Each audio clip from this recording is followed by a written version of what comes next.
Hello everyone. आज हम लोग शुरू करेंगे जेपीएससी के प्रैक्टिस सेट को। जैसे जेपीएससी में जानते हैं कि प्रीलिम्स में 2 पेपर होता है। इसमें से एक पेपर जनरल साइंस का जो होता है उसमें history, polity, economy, geography, science वगैरह होते हैं। सेकेंड पेपर जो है वो स्पेशल झारखंड से है, तो हम लोग स्पेशल झारखंड वाले जो पेपर है उसके प्रैक्टिस सेट देखेंगे। उसमें 20 क्वेश्चंस का प्रैक्टिस सेट होगा और डेली हम लोग कोशिश करेंगे कि 20 क्वेश्चंस का प्रैक्टिस सेट करते रहें। इसमें पूरा जनजातीय जो झारखंड का सिलेबस है, सिलेबस बता दिया गया है इसी चैनल पे, तो उसको देखें। इसके बाद जो सिलेबस है उसी के अनुसार ये सेट करा गया है, तो पूरा का पूरा वही क्वेश्चन है, उसी के अनुसार हम लोग कर रहे हैं। तो चलिए आज शुरू करते हैं। पहला ये सेट है, तो इसमें देखते हैं 20 प्रश्नों को आज के। तो देखिए पहला प्रश्न है, स्वदेशी आंदोलन के समय गोल्डन लीग नामक संस्था की स्थापना कहाँ की गई थी? ये पहला प्रश्न है। तो इसका ऑप्शन है देवघर, पलामू, रांची, गुमला। तो ये स्वदेशी जो आंदोलन था वो उसी समय गोल्डन लीग की स्थापना हुई थी देवघर में। इसका आंसर हो जाएगा देवघर।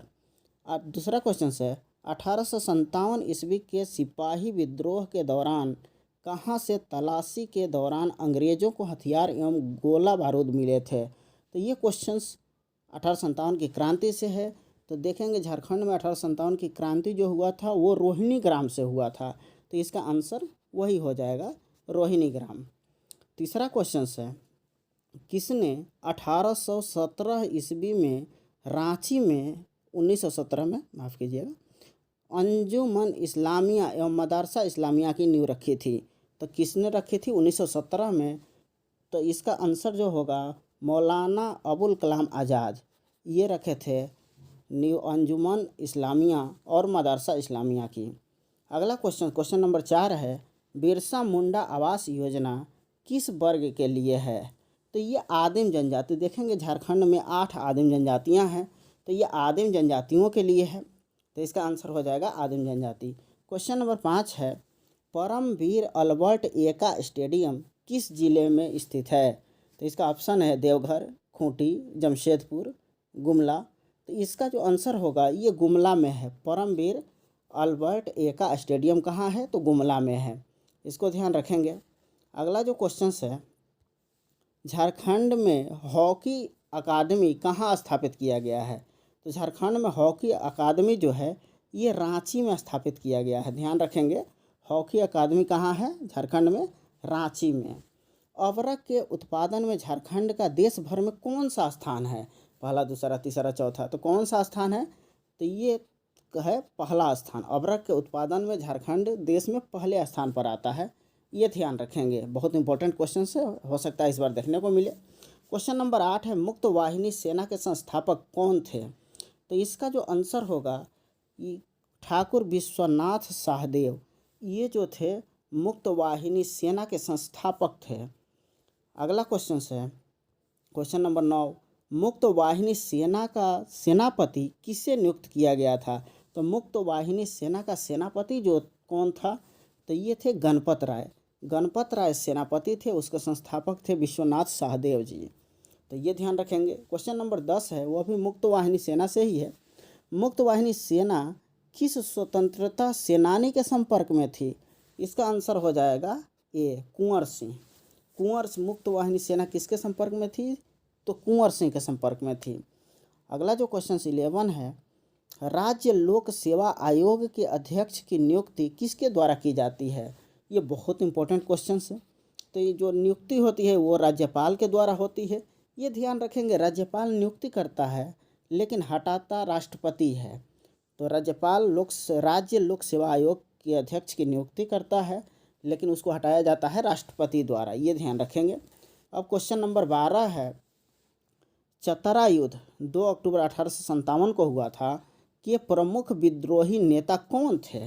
तो इसके जो प्रमुख विद्रोही नेता थे वो देखेंगे कि ठाकुर विश्वनाथ सहदेव, जो मुक्त वाहिनी सेना देख रहे थे तो वही ठाकुर विश्वनाथ सहदेव, ये हो जाएगा। और इसमें गणपत राय भी थे, तो ये दोनों हो जाएगा, मतलब आंसर हो जाएगा डी, ए और बी दोनों।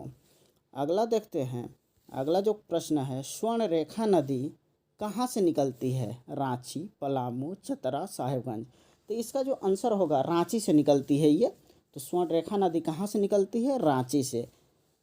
अगला क्वेश्चन है, असुर जनजाति का सर्वश्रेष्ठ देवता कौन है? असुर जनजाति के सर्वश्रेष्ठ देवता कौन है? सब जनजाति का एक एक देवता को मानता है सब, तो वही ध्यान रखेंगे कि असुर जनजाति जो है ये मानती है सिंहबोंगा को। मुंडा भी देखेंगे तो ऐसे ही मानती है। तो सिंहबोंगा किसका है? तो असुर जनजाति का है। बंजारा जनजाति को किस वर्ष अनुसूचित जनजाति की श्रेणी में सम्मिलित किया गया? तो ये वर्ष कौन था? तो 1956 में बंजारा जनजाति को अनुसूचित जनजाति की श्रेणी में शामिल किया गया था। ये ध्यान रखेंगे, बहुत इंपॉर्टेंट क्वेश्चन है। अगला है, बंजारे अपनी भाषा को क्या कहते हैं? जो बंजारे जनजाति है अपनी भाषा को लंबाड़ी कहते हैं। ध्यान रखेंगे, लंबाड़ी। अल्लाउद्दल को वीर पुरुष के रूप में कौन सी जनजाति मानती है? तो इसका आंसर होगा बंजारा जनजाति। अल्लाउद्दल के बारे में जानते होंगे, तो अल्लाउद्दल जो थे पृथ्वीराज चौहान के शासनकाल में विपरीत गुट के सैनिक थे। ये पृथ्वीराज चौहान से लड़ाई किए थे अल्लाउद्दल, तो ये ध्यान रखेंगे। तो इन्हीं को बंजारा जनजाति जो है अपना वीर पुरुष के रूप में मानती है। बुथोड़ी जनजाति अपने को किस अन्य नाम से संबोधित करती है? तो बुथोड़ी जनजाति जो है अपने आप को भूमिज के नाम से, कि भूमिज जनजाति हम लोग, भूमिज के नाम से ये करती है। तो ये 18वां क्वेश्चन था। अगला क्वेश्चन है, बुथोड़ी जनजाति की जातीय पंचायत के मुखिया को क्या कहते हैं? तो इसके मुखिया को कहते हैं देहरी। कहीं देखते हैं कि उरांव के मुखिया को कहते हैं महतो, संथाल के मुखिया को कहते हैं माझी। तो ये अलग अलग है। तो बुथोड़ी जनजाति के जातीय पंचायत के मुखिया को क्या कहते हैं? तो देहरी। अलग अलग है, ये एक दिन इस पर चर्चा कर दिया जाएगा कि पूरा का पूरा। अगला क्वेश्चन है क्वेश्चन नंबर 20, आज का लास्ट प्रश्न है, बेदिया जनजाति के में विजातीय विवाह को क्या कहा जाता है? तो विजातीय विवाह को कहा जाता है बेदिया जनजाति में ठुकुर ठेनी। ये ध्यान रखेंगे, इसका आंसर क्या होगा? ठुकुर ठेनी। तो ठुकुर ठेनी कहा जाता है बेदिया जनजाति में। तो ऐसे ही लगातार हम लोग क्या करेंगे कि 20-20 प्रश्नों का सेट लाएंगे, कभी 40 हो, कभी 60 भी हो जाएगा। तो ऐसे ही करते करते पूरा जो झारखंड का सेकंड पेपर है उसको कंप्लीट कर लेंगे, और फर्स्ट पेपर का जो प्रीवियस ईयर है उसको जल्द ही लाएंगे, उसको करेंगे। चलिए, वीडियो देखने के लिए धन्यवाद। Thank you.